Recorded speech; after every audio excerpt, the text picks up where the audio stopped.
বিধানসভা নির্বাচনকে সামনে রেখে বৃহস্পতিবার বিকেলে লাভপুরে বিজেপির পরিবর্তন সংকল্প সভায় হাজির হয়েছিলেন রাজ্যের বিরোধী দলনেতা শুভেন্দু অধিকারী।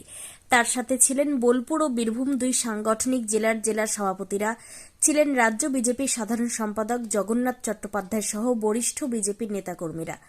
এদিন লাভপুর ফুল্লরা সতীপীঠ মন্দির প্রাঙ্গণ থেকে বিজেপির কর্মী সমর্থকেরা একটি পদযাত্রার আয়োজন করে। সেই পদযাত্রাটি লাভপুর সাহাপাড়া হয়ে সিনেমা তলায় গিয়ে শেষ হয়। তবে ওই পদযাত্রায় শুভেন্দু অধিকারী লাভপুর রেল স্টেশন সংলগ্ন স্থান থেকে পদযাত্রায় অংশ নেয়। সভামঞ্চ থেকে শুভেন্দু অধিকারী বক্তব্য রাখতে গিয়ে প্রথমেই লাভপুরের বিধায়ক অভিজিৎ সিংহ ওরফে রানা সিংহের নাম দিয়ে বিতর্কিত মন্তব্য শুরু করেন।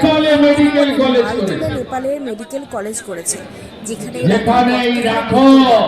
তিনি আরো বলেন, আমি চলে যাওয়ার পরে ঠোঙাটা ফেলে দিয়ে যাবে, এটা পরিষ্কার রাজনৈতিক দ্বন্দ্ব নিয়ে শুভেন্দু বলেন, মুসলিম ধন্যবাদ জানাই। বোম মারবে, অনেক বক্তা ছিলেন, সুবক্তা, রাজ্যের নেতা, জেলার নেতা।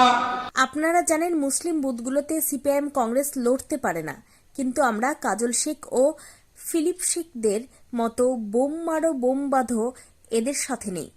তিনি সংবাদ মাধ্যমের মুখোমুখি হয়ে বলেন, মুখ্যমন্ত্রী মমতা বন্দ্যোপাধ্যায় চপ ঘুগনি মুড়ি বিক্রির কথা বলেছেন, সেই চপ ঘুগনি আগে মুখ্যমন্ত্রীর মামার বাড়ির লোকজন বিক্রি করুক।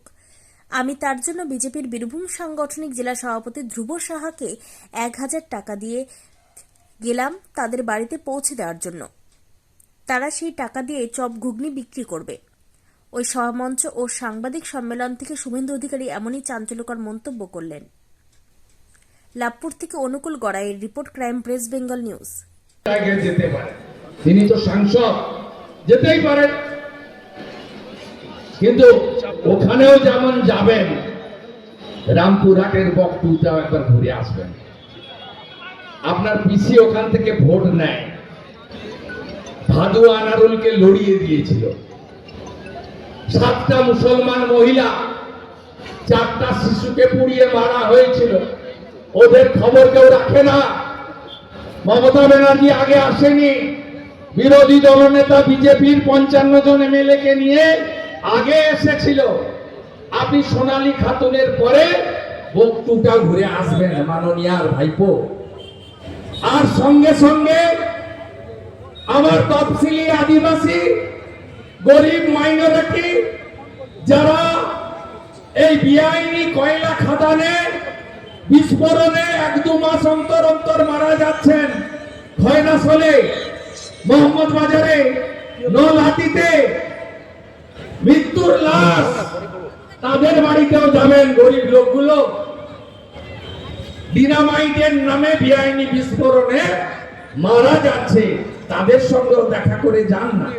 বীরভূমটা কেমন চলছে একটু খোঁজ রাখুন না।